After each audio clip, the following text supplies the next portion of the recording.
This video was made possible by Brilliant. Learn complex subjects simply at brilliant.org/HAI. Parrots are terrifying. Not only are they likely actually CIA spy drones, but they also talk, and boy is the idea of a little thing in my home that constantly knows what I'm doing and can speak terrifying. Unrelated second point, but the other day I was consulting with my Alexa for legal advice, and she mentioned, as some precedent, an interesting case. The case of a parrot in Witness Protection Program. One day, sometime in the mid-90s, a woman named Susie Heck, who was director of a wildlife rehabilitation center in Louisiana, received a visit from an old friend who had with her this bird named Echo. I promise you that's the real name of this bird. This isn't all subliminal Amazon advertising. It's just as much a coincidence as that time I used Prime Now to order groceries from Whole Foods, and the delivery driver's favorite TV show was also the Amazon Prime original series The Grand Tour, available now. Echo was a chestnut-fronted macaw with beautiful plumage, a green body, red shoulders, and a dark, dangerous secret. You see, Echo had been owned by a New Orleans crime boss, and as sometimes happens when you live in the house of a crime boss, one day Echo was in the wrong place at the wrong time and had seen something he wasn't supposed to see. Now, normally that might not be a problem, so long as Echo kept his mouth shut, but the problem was, no matter how many times you show them The Godfather, parrots don't seem to understand that snitches get stitches. At night, Echo would make certain creepy, concerning, and possibly incriminating sounds. Sounds of a child crying, sounds of moaning, sounds of a loud thundering hitting noise, followed by the sound of eerie, maniacal laughter. This left the authorities who now possessed him only two options. One, hide Echo in a haunted house, or two, hide him in a makeshift animal witness protection program. They chose the latter, stashing him at Heck Haven Rehabilitation Center in Lake Charles, Louisiana, where the staff were instructed not to tell anyone about his presence. Now, you might be wondering, why was Echo in danger? An animal can't really testify in court, can it?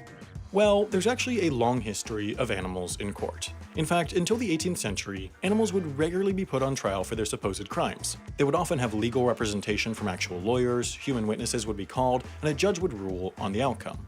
In 1394, a French pig was hung for sacrilege after stealing and eating a communion wafer. How you hang an animal with a neck like this? I don't know. In 1474, a rooster in Switzerland burned at the stake for supposedly laying an egg. In 1508, a group of French rats were tried for the charge of eating a barley crop, but they were acquitted thanks to the work of their defense lawyer, who argued that the rats could not reasonably be expected to come to court because of the presence of dogs and cats throughout the city who might eat them should they show their faces in public. Today, though, there have been a number of cases in the modern day where animals were in the courtroom but not facing prosecution. The actions of properly trained bloodhounds tracing a scent are admissible in court as evidence, and even when they're untrained, sometimes dogs can be used as witnesses. In 2008, a dog named Scooby, who had been in the room when his owner was killed, appeared as a witness in a murder investigation to see how he responded to a suspect. Echo the parrot isn't even alone in the category of avian testimony. On several other occasions, a parrot has witnessed a crime, and lawyers have attempted to use the parrots as part of their cases. Now, whether or not a parrot is allowed to testify in court is a difficult legal question that's a bit hard to explain.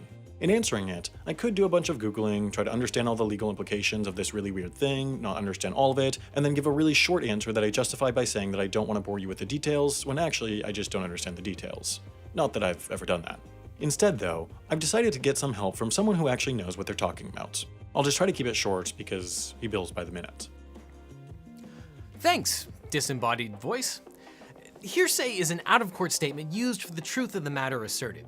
Statement is usually defined as coming from a person, so a document written by a person or an audio recording of someone speaking is considered hearsay, but a truly computer-generated image is not.